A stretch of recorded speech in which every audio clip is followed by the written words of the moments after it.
Assalamualaikum warahmatullahi wabarakatuh. Apa kabarnya kalian semua? Semoga kita selalu diberi kesehatan dan dilancarkan rezekinya, amin ya rabbal alamin. Salah satu ibadah yang sering dilupakan adalah salat duha. Namun, tahukah Anda bahwa salat duha memiliki keutamaan luar biasa dan dapat membawa berkah dalam kehidupan sehari-hari? Meski tidak wajib, salat duha memiliki manfaat yang penting. Mengawali hari dengan sesuatu yang baik sangat dianjurkan seperti melaksanakan ibadah. Ada banyak amalan yang dapat dilakukan di pagi hari sebagai ladang untuk mendapatkan ridho dari Allah. Di antaranya adalah melaksanakan sholat duha. Sholat sunnah ini menjadi amalan tambahan untuk memperoleh ganjaran pahala. Namun, seringkali terdapat kesalahan umum dalam melaksanakan sholat duha yang dapat menghambat rezeki. Oleh karena itu penting bagi kita untuk mengetahui waktu dan cara yang tepat dalam melaksanakan salat duha agar kita dapat meraih keberkahan untuk kelancaran rezeki. Bagaimana hal tersebut bisa terjadi? Tonton terus video ini hingga akhir agar tidak sesat.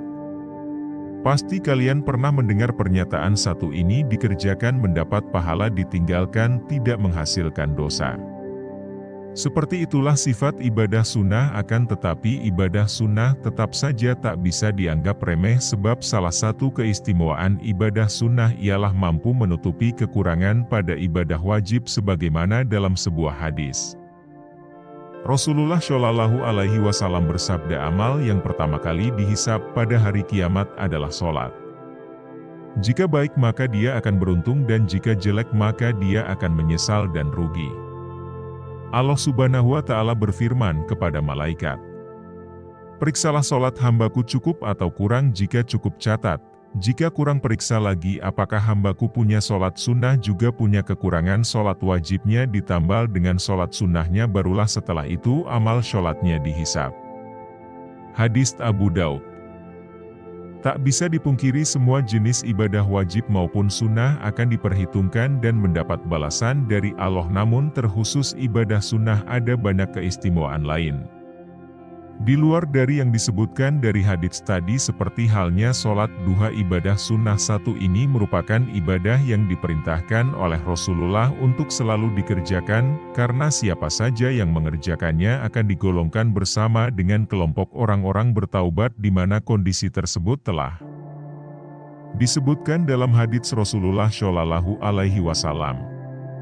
Tidak ada yang menjaga salat sunnah duha selain para awabin, sebab sholat duha adalah sholatnya para awabin. Menurut Imam An-Nawawi rahimahullah, awabin bermakna orang-orang yang bertobat dan kembali kepada Allah Subhanahu wa Ta'ala. Bahkan dari berbagai rujukan hadis lainnya, salat duha memiliki segudang manfaat, entah untuk sedekah badan, menghapus dosa sebanyak buih di lautan, serta mengundang datangnya rezeki.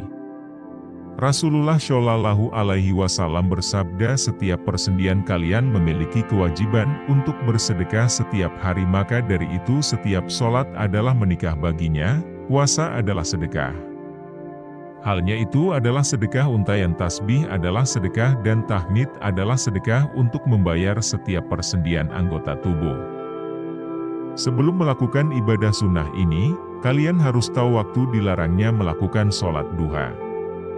Inilah dua waktu yang diharamkan sholat duha. Waktu pertama yang diharamkan untuk melaksanakan sholat duha adalah ketika sesudah subuh hingga matahari bersinar terbit, sekitar pukul 06.00-07.30 pagi. Kemudian, waktu kedua yang diharamkan untuk melakukan sholat duha adalah ketika memasuki zuhur hingga tergelincirnya matahari atau pukul 11.30-12.15. Kedua waktu tersebut diharamkan untuk melaksanakan sholat duha berdasarkan penentuan larangan dari Rasulullah Shallallahu Alaihi Wasallam. Berikut ini hadis-hadis Rasulullah yang menunjukkan waktu-waktu yang diharamkan untuk sholat duha. Dari Ibnu Abbas berkata, datanglah orang-orang yang diridai dan ia ridha kepada mereka, yaitu Umar.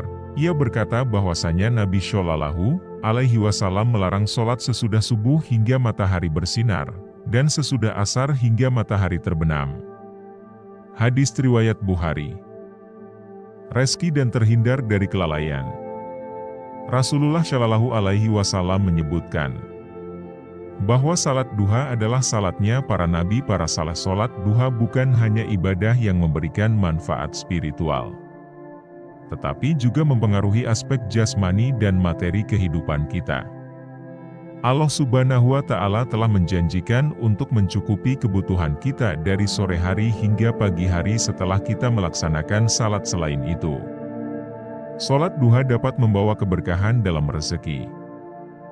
Rezeki menolak kefakiran dan berperan sebagai bentuk sedekah untuk diri sendiri.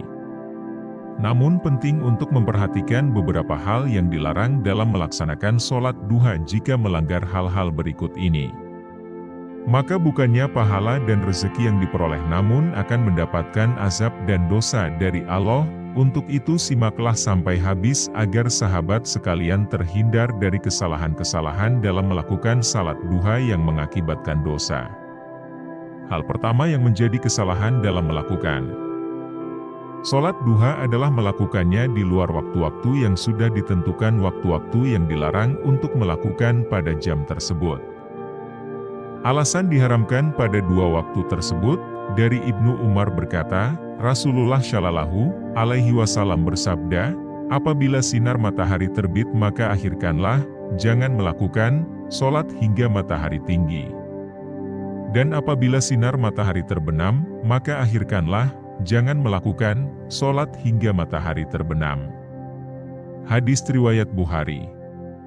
Tidak hanya itu, salah satu alasan mengapa kedua waktu tersebut diharamkan untuk melaksanakan salat duha adalah karena adanya setan yang mengikuti waktu-waktu itu.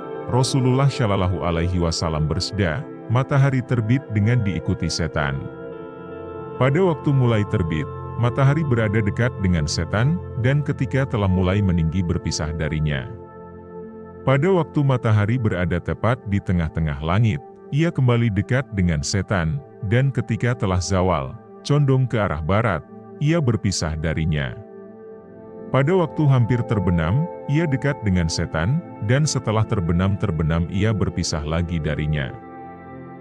Hadis riwayat Nasai. Fungsi dari salat bukanlah untuk duniawi melainkan sebagai pengingat bahwa kita semua adalah hamba Allah Subhanahu wa Ta'ala. Sahabat beriman, bagaimana dengan salat duha kalian? Apakah diniatkan untuk akhirat atau semata-mata karena dunia? Allahu a'lam.